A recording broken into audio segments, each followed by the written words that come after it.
आप मुझे जंजीरों में जकड़ सकते हैं, यातना दे सकते हैं, इस शरीर को नष्ट कर सकते हैं, लेकिन आप कभी मेरे विचारों को कैद नहीं कर सकते।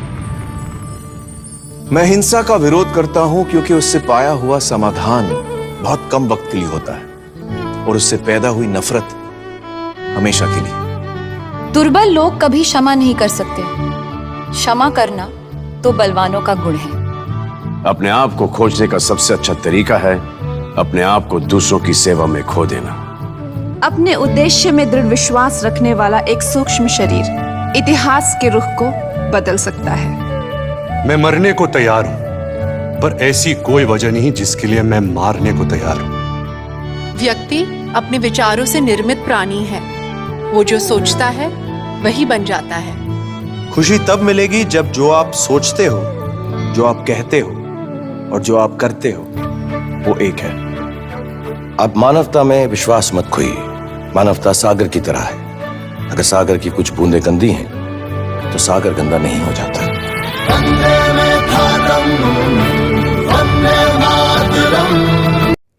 Hello everyone and welcome to mister introdent YouTube channel. आज इस वीडियो में हम महात्मा गांधी के पॉलिटिकल आइडियाज़ की बात करेंगे।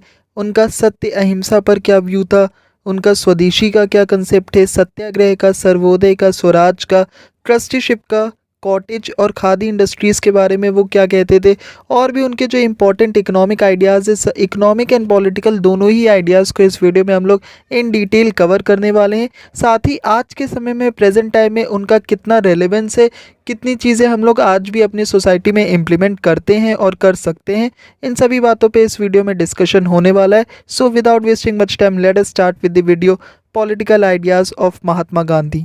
महात्मा गांधी जी कहते थे कि उनका जीवन ही उनका संदेश है। गांधी जी ने कभी अपने जीवन से प्रभाव पैदा करने का प्रयास नहीं किया, लेकिन उनका जीवन ही प्रेरणा का कारण बन गया। महात्मा गांधी जी ने सत्य, अहिंसा, सत्याग्रह, स्वावलंबन के विचारों से देश को रास्ता दिखाया।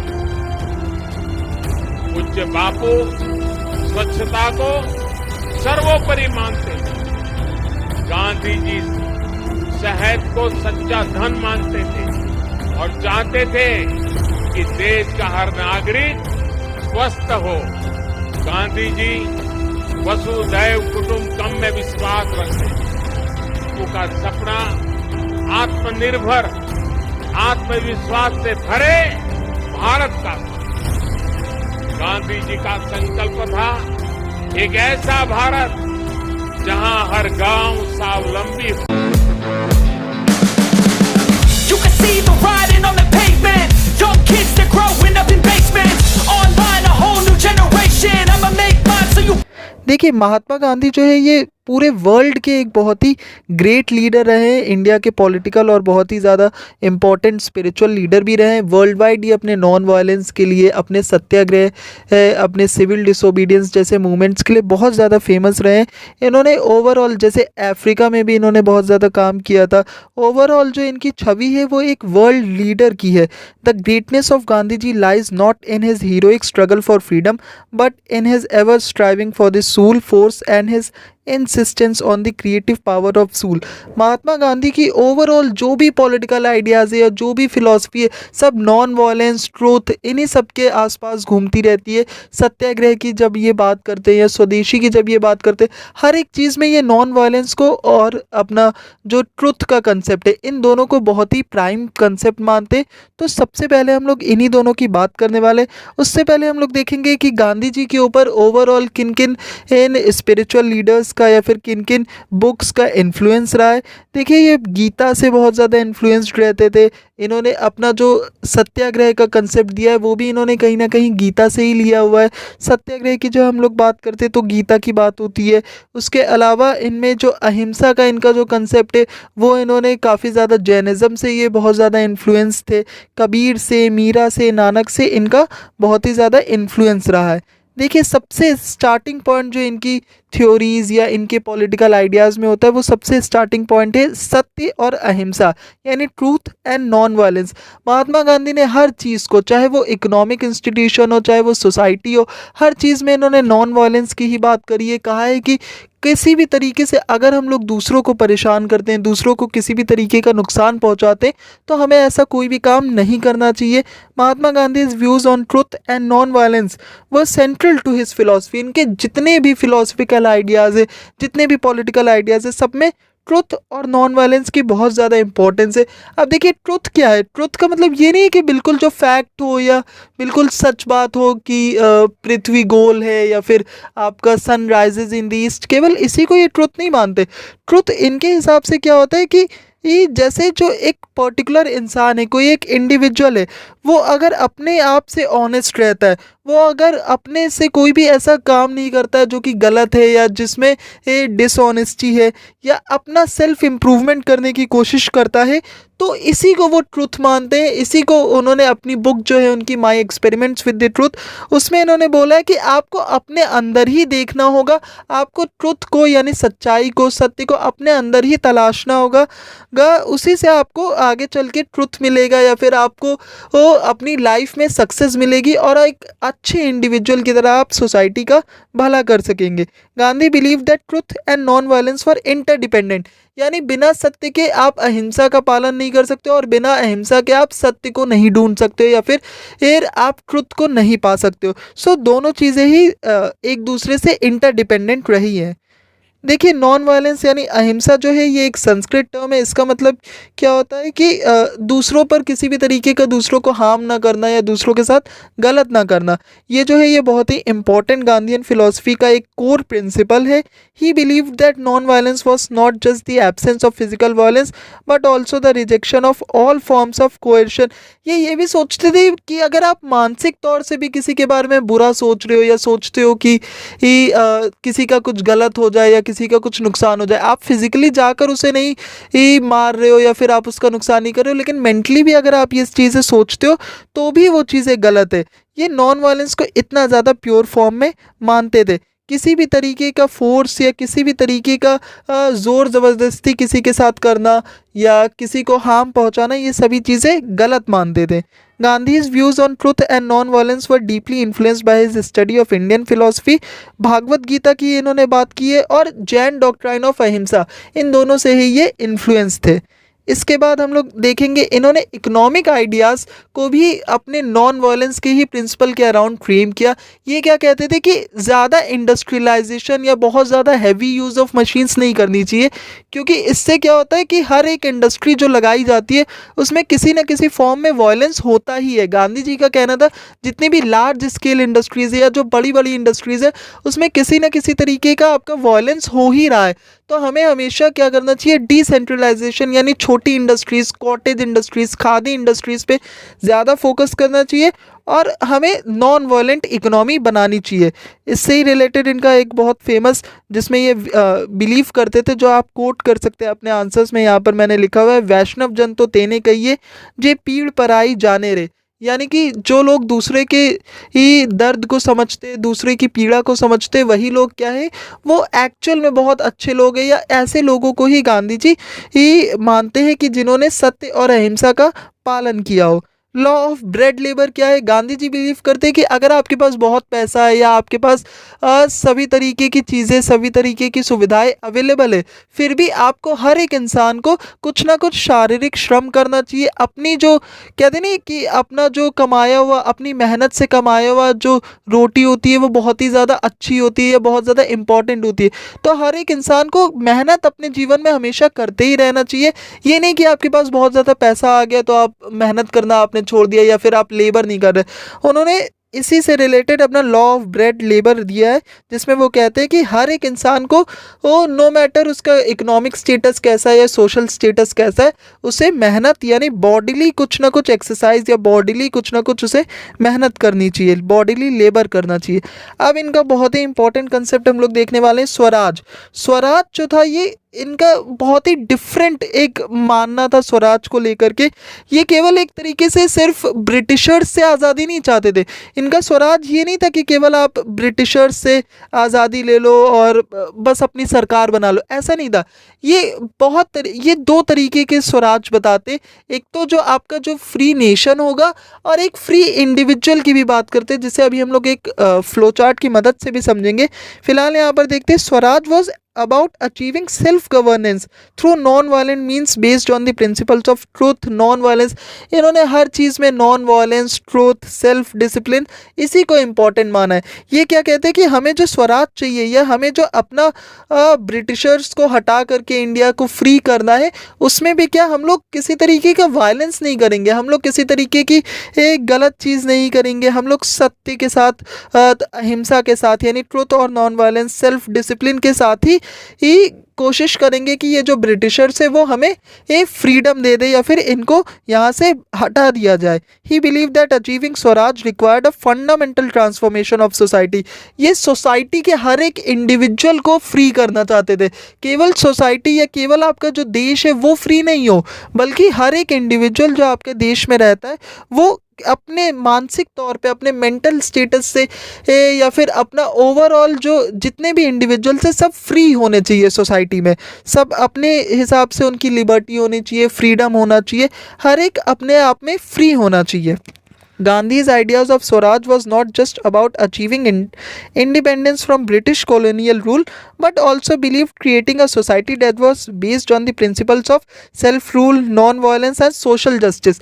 देखिए social justice को भी इन्होंने बहुत ज़्यादा important बताया स्वराज को पाने के लिए, क्योंकि social justice होगा यानी सोशल जस्टिस के कंसेप्ट में ये क्या बताते हैं कि हर एक इंसान जो है वो उसे ठीक से एम्प्लॉयमेंट मिल रहा हो या फिर उसके साथ किसी भी तरीके का अन्याय ना हो रहा हो, उसके ऊपर वायलेंस ना हो रहा हो, उसे एक सोसाइटी में एक अच्छा स्टेटस मिल रहा हो, इसी सब चीज़ों को वो सोशल जस्टिस बोलते। वो तो अपने कंसेप्ट्स में राम राज्य की भी स्थापना की बात करते हैं। गांधी जी चाहते थे कि जिस तरीके से राम के समय पे जैसी सोसाइटी थी, जिस तरीके से हर एक जो भी इंसान था उसे इक्वल अपॉर्चुनिटीज़ मिलती थी, उसे equal level of social status मिलता था, वही चीज़ों को वो अपनी जो सोसाइटी है या जो उस टाइम की कॉन्टेम्प्रेरी सोसाइटी थी उसमें भी इस्टेब्लिश करने की कोशिश करते थे। अब देखिए ओपी गाबा सर की बुक से हमने यहाँ पर एक फिगर लिया हुआ है, फ्लो चार्ट। इसमें गांधीयन कंसेप्ट ऑफ स्वराज को एक्सप्लेन किया गया है। इसे दो तरीके से हम लोग पढ़ सकते हैं, एक तो एट इंडिविजुअल लेवल और एक पॉलिटिकल लेवल। पॉलिटिकल लेवल पे तो होम रूल यानी अपने लोगों का शासन हो, ब्रिटिशर्स यहाँ से चले जाए और इससे क्या होगा, फॉरेन रूल से इंडिपेंडेंस मिलेगा और इससे नेशनल रीजनरेशन होगा। रीजनरेशन मतलब होता है सर्वोदय, यानी सभी का विकास होगा। और कैरेक्टरिस्टिक्स ऑफ फ्री नेशन, यही क्या है, फ्री नेशन के कैरेक्टरिस्टिक्स है। लेकिन जो इंडिविजुअल लेवल पे स्वराज है उसका क्या मतलब है, सेल्फ रूल यानी कंट्रोल ऑफ पैशंस। आप अपने लस्ट को, आप अपने एंगर को, ग्रीड को, डिल्यूजन को, एरोगेंस को, जितना भी आप में ईगो है, प्राउड है, जितनी भी सारी गलत आदतें हैं आपकी, उन सब से अगर आप छुटकारा पा लेते हो या फिर उन सब से अगर आप ऊपर बढ़ जाते हो तो वो आपके लिए एक तरीके से इंडिविजुअल लेवल पे सेल्फ रूल है। यानी आप अपने शरीर पर, अपने मन पर आपका काबू हो चुका है, आप अपने मन के बिल्कुल आप उस पर रूल कर रहे हो। तो इस तरीके से इंडिविजुअल रीजनरेशन होता है और इससे एक फ्री इंडिविजुअल होता है। और गांधी जी क्या मानते थे कि एक फ्री इंडिविजुअल ही एक फ्री नेशन को वो बना सकता है या फिर एक फ्री नेशन जो है वो अलग अलग फ्री इंडिविजुअल से ही मिलकर के बनता है। इसके बाद इन्होंने एक बुक भी लिखी थी, हिंद स्वराज, 1909 में इन्होंने लिखी थी। इसमें ये बताते हैं एक तरीके से विज़न देते हैं इंडिया के फ्यूचर का, जिसमें ये वेस्टर्न सिविलाइजेशन को बहुत ज़्यादा क्रिटिसाइज़ करते हैं कि जो भी पाश्चात्य संस्कृति है, जो भी आपके यूरोपियन नेशन से जहाँ पर बहुत ज़्यादा मशीनों का इस्तेमाल होता है, जहाँ पर और बहुत ज़्यादा वायलेंस होता है, इन सब चीज़ों का क्रिटिसिज्म करते हैं गांधी जी।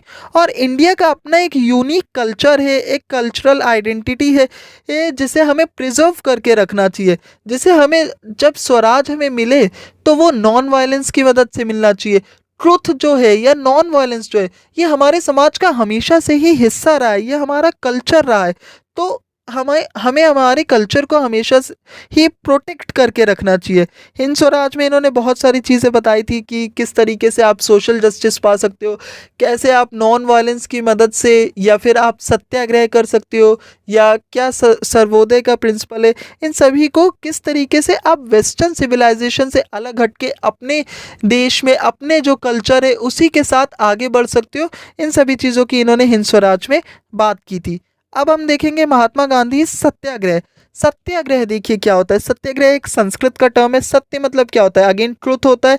आग्रह मतलब क्या होता है, फर्मनेस या इंसिस्टेंस, यानी आपसे निवेदन करना, आग्रह करना। तो सत्य के लिए आग्रह करना, together the term refers to the practice of holding firm to the truth even in the face of oppression और इनजस्टिस। यानी इन्होंने कहा है कि आपको हमेशा सत्य के साथ रहना चाहिए, आपको हमेशा किसका साथ देना चाहिए, सत्य का, यानी ट्रुथ का साथ देना चाहिए, चाहे आपके साथ गलत हो रहा हो या फिर आपके साथ इनजस्टिस हो रहा हो। देखिए कुछ पल के लिए लोग आपको दबा सकते हैं, कुछ समय के लिए लोग आपके साथ गलत कर सकते हैं, लेकिन ऑन द लॉन्ग रन आपके साथ अगर सच है, अगर आप सच्चाई के साथ जी रहे, अपनी ज़िंदगी में ऑनेस्टी रख रहे, अपने काम में ऑनेस्टी रख रहे, तो कभी भी आपके साथ इनजस्टिस नहीं होगा। गांधी जी क्या कहते थे कि अगर हमें ब्रिटिशर्स को यहाँ से हटाना है, इंडिया से भगाना है, तो हमें क्या करना पड़ेगा, हाँ हमें वॉयलेंस की ज़रूरत नहीं है, हम अपनी ऑनेस्टी के साथ, हम अपने जो हमारा कल्चरल आइडेंटिटी है उसको सेव करने के लिए विदाउट वॉयलेंस भी हम लोग क्या कर सकते हैं, ब्रिटिशर्स को यहाँ से भगा सकते हैं। क्योंकि अगर देखो वायलेंस करेंगे या बहुत ज़्यादा हम लोग रेजिस्टेंस करेंगे तो उसका बहुत ज़्यादा चेंज नहीं होगा या बहुत ज़्यादा इम्पैक्ट नहीं पड़ेगा, ब्रिटिशर्स उसको आसानी से सप्रेस कर देंगे। तो अगर हमें किसी भी तरीके की इंडिपेंडेंस चाहिए तो हमें क्या करना होगा, सत्याग्रह करना होगा। अब सत्याग्रह के भी इन्होंने कुछ प्रिंसिपल्स रखे थे, जैसे सत्याग्रह नॉन वायलेंस पे बेस्ड होना चाहिए, यानी इसमें वायलेंस की कहीं पे भी जगह नहीं है, इसमें किसी भी तरीके की हिंसा नहीं होनी चाहिए। जो भी आप करेंगे, जो भी आप प्रोटेस्ट करेंगे वो कैसा होना चाहिए, पीसफुल प्रोटेस्ट होना चाहिए। देखिए गांधी जी का जो इंडिया में जो स्टार्टिंग का पॉलिटिकल करियर है वो सत्याग्रह से ही स्टार्ट हुआ है। इन्होंने खेड़ा सत्याग्रह किया था, इन्होंने चंपारण सत्याग्रह किया था, फिर एक जो इनका डांडी मार्च है वो भी आपका सिविल डिसोबीडियंस मूवमेंट में ही आ जाता है। गांधी जी के जो मेजर आप कह सकते हैं मूवमेंट्स है, सबसे पहले आपको पता होना चाहिए 1930 में इनका सिविल डिसोबीडियंस मूवमेंट था, जो कि बहुत ही इंपॉर्टेंट था, जहाँ पर डांडी मार्च इन्होंने किया था और सॉल्ट लॉ को इन्होंने ब्रेक किया था। इसके बाद इनका दिया हुआ 1942 में बहुत इंपॉर्टेंट जो मूवमेंट, इंडिया का सबसे बड़ा जो मूवमेंट रहा वो क्या था, क्विट इंडिया मूवमेंट, जहाँ पर इन्होंने क्या डू और डाई का एक नारा दिया था। डू और डाई में इन्होंने कहा था कि या तो हम लोग आज़ाद कर लेंगे अपने देश को, या फिर आज़ादी के इस संघर्ष में हम मर जाएंगे या फिर अपने प्राण का त्याग कर देंगे। तो इस तरीके से इन्होंने जो दो मूवमेंट्स है ये बहुत ही इंपॉर्टेंट हो जाते हैं गांधीयन फिलोसफी में, और इसी के साथ इनके जो खेड़ा सत्याग्रह, चंपारण सत्याग्रह, इस तरीके से जो मूवमेंट्स है ये भी बहुत ज़्यादा इंपॉर्टेंट हो जाते हैं। तो इन्हें भी आप अपने आंसर्स में इनकॉर्पोरेट कर सकते हैं। अब देखिए ट्रुथ, अगेन वो क्या कहते हैं कि अगर आप सत्याग्रह कर रहे हो तो उसमें सच्चाई से करना चाहिए, ट्रुथ के साथ आपको करना चाहिए, सेल्फ डिसिप्लिन के साथ होना चाहिए, यानी आपको सेल्फ कंट्रोल होना चाहिए। आपके साथ अगर इनजस्टिस हो रहा है, आप देख रहे हो, लेकिन फिर भी आपको कैसा अप्रोच रखना चाहिए, कंट्रोल करना चाहिए। आपको वो जितनी भी तरीके की परेशानियां हैं, जो भी बाधाएं आ रही हैं उनसे लड़ना चाहिए, लेकिन एक नॉन वायलेंट तरीके से। साथ में आपको रिस्पेक्ट करनी चाहिए ओपोनेंट्स के जो व्यूज़ है या एक्शंस है उससे आप डिसएग्री करिए, लेकिन उसके ये नहीं कि भाई यार इसने ये गलत किया चलो इसको मारते हैं, चलो इसको पनिश करते हैं, ऐसा नहीं होना चाहिए। विलिंगनेस टू सफ़र, और साथ ही साथ आपको थोड़ा सा तो आपको भी सहनशीलता होनी चाहिए आपके मन में। आपको ये पता होना चाहिए कि अगर आप सत्याग्रह कर रहे हैं तो आपको थोड़ा सा फिजिकल हार्म होना चाहिए या इम्प्रिजनमेंट, आपको जेल में डाला जा सकता है, तो इन सब चीज़ों से आपको डरना नहीं चाहिए। Gandhi use satyagraha as a means of resisting British colonial rule. देखिए गांधी का जो मीन्स एंड एंड्स का कंसेप्ट है ये भी आपको कई सारी बुक्स में मिलेगा। उसमें ये क्या कहते हैं कि मीन्स कुछ भी हो, आप किसी भी एंड जो भी हो, आपका इम्पॉर्टेंट क्या होता है, आपका मीन्स है, आपने किस तरीके से, किन मीन्स की मदद से, मीन्स एंड एंड्स। तो ये क्या कहते हैं कि जो मीन्स है यानी कौन सी चीज़ों का आप इस्तेमाल कर रहे हैं अपने एंड को या अपने गोल को अचीव करने के लिए, वो बहुत इम्पॉर्टेंट है। अगर आप किसी को मार कर पीट कर आप खुश हो जा रहे हैं, या फिर आप किसी के साथ कुछ गलत करके आपको बहुत सेटिस्फैक्शन हो रहा है, तो फिर उसका कोई मतलब नहीं है। अगर आप अंग्रेज़ों को बहुत ज़्यादा मार कर या उनके साथ झगड़ा कर कर आप सोचते हैं कि आप उन्हें बाहर निकाल देंगे, देश आज़ाद कर लेंगे, तो गांधी जी क्या कहते हैं, नहीं, आपको जो आपके प्योरिटी ऑफ मीन्स होनी चाहिए, यानी जो भी आपके साधन है जिसकी मदद से आप आज़ादी चाहते हो या जिसकी मदद से आप अपना स्वराज चाहते हो, वो कैसे होने चाहिए, बिल्कुल प्योर होने चाहिए। यानी कैसे होने चाहिए, आपके ये सत्य, अहिंसा, इन्हीं सब चीज़ों पर बेस्ड होने चाहिए। इसके बाद अनटचेबिलिटी के बहुत ज़्यादा खिलाफ थे गांधी जी। ये क्या कहते थे कि अनटचेबिलिटी या छुआछूत जो है ये हिंदुइज्म को धीरे धीरे ख़त्म कर रहा है, या बहुत ज़्यादा बड़ी एक सोशल एविल है हिंदुइज्म में। इसके बाद पॉपुलेशन कंट्रोल के लिए ये कहते थे कि आपको ब्रह्मचर्य का पालन करना चाहिए। प्रोहिबिशन या किसी भी तरीके के नशीली पदार्थों का, कॉफ़ी, टी, टोबैको, इन सब चीज़ों का, अल्कोहल, इन सब चीज़ों का प्रोहिबिशन सपोर्ट करते थे। यानी इन सब को बिल्कुल कहते थे कि आपको ये सब नहीं करना चाहिए। सिंप्लिसिटी, ये बिल्कुल ही सिंपल लाइफ जीते थे, बहुत ज़्यादा दिखावे में नहीं बिलीव करते थे। इनका ये भी कंसेप्ट था कि जितनी आपकी कम वांट्स होंगी उतना ही आपका जीवन जो है वो बहुत ही अच्छे से रहेगा। आपको अपनी वांट्स को थोड़ा सा लिमिट करना चाहिए। आपको ये नहीं सोचना चाहिए आप कितनी लग्जूरियस लाइफ जी रहे हो, आपको ये सोचना चाहिए कि आप सादा जीवन जियो, लेकिन आपके जो थॉट से वो उच्च विचार होने चाहिए। यानी आपका ओवरऑल जो लाइफ का एक्सपीरियंस है वो अच्छा होना चाहिए। बहुत ज़्यादा दिखावटीपन में ये विश्वास नहीं रखते थे। इसके बाद हम इनका आइडिया ऑफ स्वदेशी देखेंगे। देखिए, स्वदेशी इनका बहुत ही इम्पॉर्टेंट आइडिया है। ये भारत को आत्मनिर्भर बनाना चाहते थे। जो स्वदेशी है और जो सर्वोदय है, ये दोनों आइडियाज़ एक दूसरे से बहुत ज़्यादा रिलेट करते हैं, दोनों बहुत ज़्यादा सिमिलर है।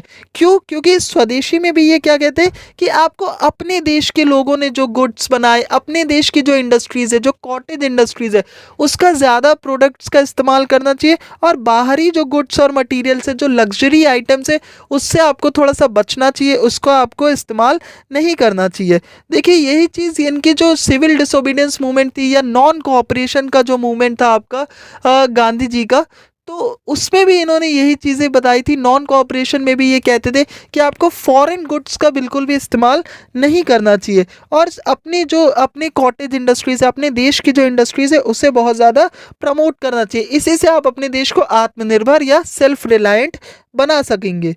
Gandhi's advocacy of Swadeshi was also closely linked to his political philosophy.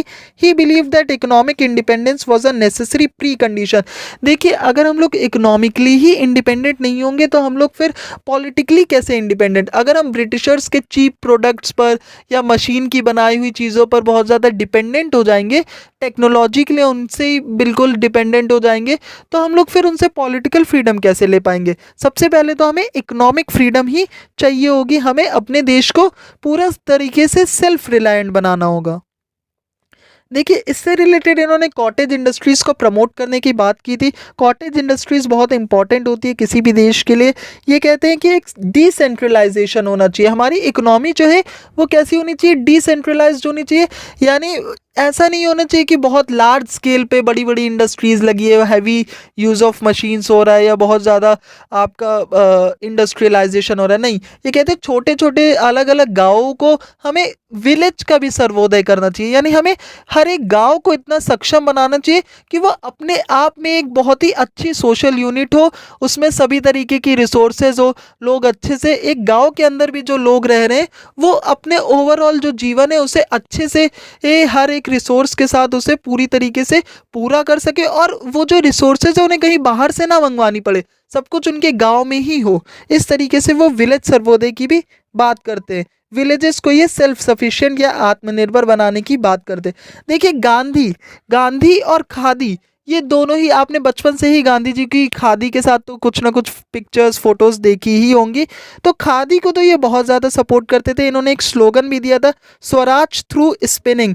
Khadi के लिए इन्होंने एक स्कीम भी दी थी कि स्कूल्स में कंपलसरी होना चाहिए, हर एक इंसान को थोड़ा बहुत नॉलेज तो होनी ही चाहिए, बहुत ज़्यादा आपको बाहर के चीज़ों पर नहीं डिपेंड होना चाहिए, अपनी कॉटेज इंडस्ट्रीज़, अपने देश की चीज़ों पर ज़्यादा रिलायंट होना चाहिए, और ज़्यादा आपको उसका ही इस्तेमाल करना चाहिए। इसके बाद हम देखेंगे इनका कंसेप्ट ऑफ सर्वोदय। सर्वोदय का मतलब क्या होता है? सर्वोदय यानी सभी का उदय, यानी upliftment of all, upliftment of all.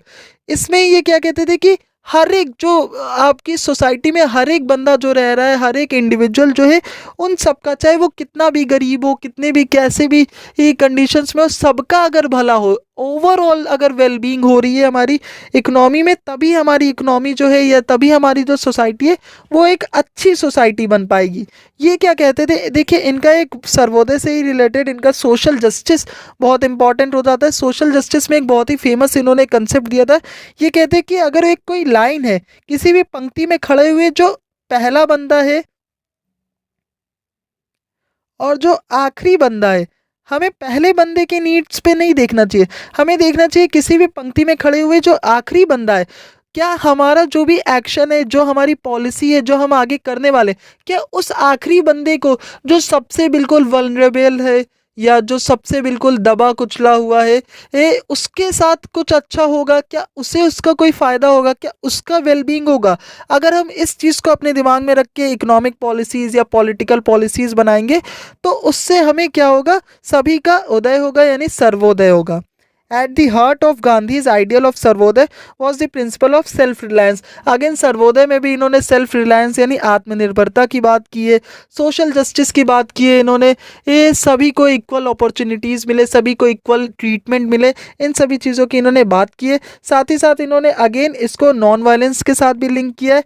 अगर ये कहते हैं कि अगर किसी भी तरीके का वायलेंस होगा तो ये एक तरीके से आप कह सकते हैं कि बिल्कुल ही सर्वोदय का ऑपोजिट कंसेप्ट हो जाएगा। तो he saw nonviolence as a means of achieving social and political change without resorting to violence और कोएर्शन। अगेन इनके हर एक कंसेप्ट में आपको सत्य और अहिंसा यानी ट्रुथ और नॉन वायलेंस तो देखने को मिल ही जाएगा। लास्ट इनका जो हम लोग इस वीडियो में कंसेप्ट कवर करने वाले हैं वो है ट्रस्टीशिप डॉक्ट्राइन। देखिए, ट्रस्टीशिप डॉक्ट्राइन थोड़ा सा इनका अजीब सा कंसेप्ट है। इसमें इन्होंने क्या कहा था कि अगर आपको हेरिडिटरी कोई प्रॉपर्टी मिली हुई है, आपके पुरखों की कोई संपत्ति है, या आपको जो पहले से जो आपके पास इकट्ठी वेल्थ है, जो एक्यूमुलेटेड वेल्थ है, तो वो केवल आपकी वेल्थ नहीं है, वो पूरी सोसाइटी की वेल्थ है। ऐसा गांधी जी का कहना था कि वो केवल आपकी वेल्थ नहीं है, वो पूरी सोसाइटी की ओवरऑल वेल्थ है। और आपको क्या है कि आपको उस वेल्थ को सोसाइटी के ही लिए या सोसाइटी की ही वेलबींग के लिए आपको उसे खर्चा करना चाहिए। जो बेसिकली इन्होंने कैपिटलिस्ट के लिए कहा था कि कैपिटलिस्ट लोगों को क्या करना चाहिए, इनकी जो वेल्थ है इसकी इन्हें केवल एक ट्रस्टी के तौर पर काम करना चाहिए, एक ट्रस्टी बने रहना चाहिए। ये यानी ये केवल उस वेल्थ की देखभाल करने के लिए एक ट्रस्टी है, मगर उस पर इनका पूरा राज नहीं होना चाहिए। उसको वो अपने पर्सनल कंजम्पशन के लिए या अपने लग्जरी के लिए, अपना घूमने फिरने के लिए या अपनी चीज़ों के लिए केवल इस्तेमाल नहीं करना चाहिए, बल्कि उसके अलावा इन्हें लोगों की भलाई के लिए या पब्लिक यूटिलिटी के लिए उसका इस्तेमाल करना चाहिए। Capitalist being trustees would not take care of themselves but also others. ये क्या कहते थे कि कैपिटलिस्ट जो है उन्हें एक ट्रस्टी की तरह काम करना चाहिए, केवल अपना ही नहीं बल्कि सभी का भला करना चाहिए। तो ये इनकी ट्रस्टीशिप डॉक्ट्राइन थी, जो कि थोड़ी सी अजीब है कि कोई अपनी प्रॉपर्टी क्यों सबको ही हमेशा अपना केवल ट्रस्टी बन के रहेगा और सबको ही सबके वेलबींग में उसका खर्चा कर देगा। तो ये थोड़ा सा इनका कंसेप्ट अनरियलिस्टिक है। मगर अब हम लोग इसी से रिलेट करते हुए इन्हें देखेंगे कि इनका जो गांधीज़म है और सोशलिज्म है वो कैसे रिलेट करता है। गांधी जो है वो भी एक क्लासलेस सोसाइटी की बात करते थे, वो भी चाहते थे कि जो भी क्लासेस है या जो भी आपके ऑप्रेसर्स एंड ऑप्रेस्ड है, ऐसा कुछ भी कंसेप्ट नहीं होना चाहिए, सबको इक्वल अपॉर्चुनिटी मिलनी चाहिए, सबका सब अपना अपना काम करना चाहिए सबको, और सेल्फ रिलायंट होना चाहिए। तो काफ़ी हद तक इनका सोशलिज्म से भी ये सिमिलर थे, सोशलिज्म से इनके व्यूज़ सिमिलर थे। अब देखिए इनका जो प्रेजेंट रिलेवेंस है, आज की डेट पे इनके आइडियाज़ कितने वैलिड है कितने नहीं है। देखिए पहले हम लोग उन आइडियाज़ की बात करेंगे जो आज की डेट में ज़्यादा वैलिड नहीं है। सबसे पहले तो आपका ट्रस्टीशिप वाला डॉक्ट्राइन ही, कोई कैपिटलिस्ट या कोई नॉर्मल आदमी भी अपनी प्रॉपर्टी केवल ट्रस्टी बना रहे और बाकी दूसरों पर खर्चा करे, ऐसा प्रैक्टिकली पॉसिबल नहीं है और लोग ऐसा करना चाहते भी नहीं है। तो आज की सोसाइटी में ये बिल्कुल ही पॉसिबल नहीं है। सेकेंड, इनका जो खादी का कंसेप्ट है वो भी वैलिड नहीं है आज के टाइम पर। और क्योंकि अगर हर कोई खादी चरखा ही चलाने लगेगा, हर कोई केवल अपना कॉटेज इंडस्ट्रीज ही लगा करके बैठ जाएगा अपने घर में, आज के टाइम पे बहुत नंबर ऑफ अपॉर्चुनिटीज़ है, बहुत ज़्यादा एम्प्लॉयमेंट है, एम्प्लॉयमेंट अपॉर्चुनिटीज़ है, अलग अलग जॉब्स है, ऑक्यूपेशंस है। तो अगर आप कहें, क्योंकि पुराने टाइम पे बहुत कम अपॉर्चुनिटीज़ होती थी, बहुत कम जॉब्स होती थी, जॉब प्रोफाइल्स, तो इस वजह से उस समय पे तो खादी का यूज़ करना या खादी को प्रमोट करना थोड़ा सही लगता था। मगर आज के समय पे ये आइडिया ज़्यादा वैलिड नहीं है। अब हम लोग उन आइडियाज़ की बात करेंगे जो आज के टाइम पे भी बहुत ज़्यादा वैलिड है और बहुत ज़्यादा यूज़फुल है किसी भी सोसाइटी के लिए। सबसे पहला इनका जो स्वदेशी का आइडिया है, यानी सेल्फ रिलायंस, जिस पे हमारी जो अभी की भारत की सरकार है वो भी बहुत ज़्यादा सेल्फ रिलायंस यानी आत्मनिर्भरता पर जोर दे रही है। आज की भी जो पॉलिसीज़ बनती है वो बहुत ज़्यादा सेल्फ रिलायंट बनाने की ही कोशिश करती है। अपनी जो इंडस्ट्रीज़ है, अपने जो कल्चरल जो आपकी डाइवर्सिटी है उसको बिल्कुल एक तरीके से जोड़ करके रखना, या अपनी जो खासियत है, आर्टिफैक्ट्स है, जो आपका आर्ट एंड कल्चर है उसको बिल्कुल अच्छे से रखना, ये सारी चीज़ें हमारी गवर्नमेंट अभी भी ही आत्मनिर्भरता को या फिर सेल्फ रिलायंस को प्रमोट कर रही है। नेक्स्ट, इनका जो स्वच्छता का कंसेप्ट है, आपने स्वच्छ भारत मिशन के बारे में सुना होगा। ऑब्वियस ही बात है, इनका जो क्लीनलीनेस और स्वच्छता का कंसेप्ट है ये भी बहुत ज़्यादा इम्पॉर्टेंट हो जाता है। इसके बाद इनका नॉन वायलेंस का कंसेप्ट, ये तो हमेशा ही कोई भी सोसाइटी हो, कभी भी किसी भी टाइम पीरियड में नॉन वायलेंस जो है ये हमेशा ही रेलेवेंट रहेगा। सबसे इम्पॉर्टेंट है किसी भी सोसाइटी के प्रॉस्पेरस होने के लिए, तो नॉन वायलेंस का भी आइडिया इनका काफ़ी हद तक आज के टाइम पर रेलेवेंट है। So this was all about the political ideas of Mahatma Gandhi.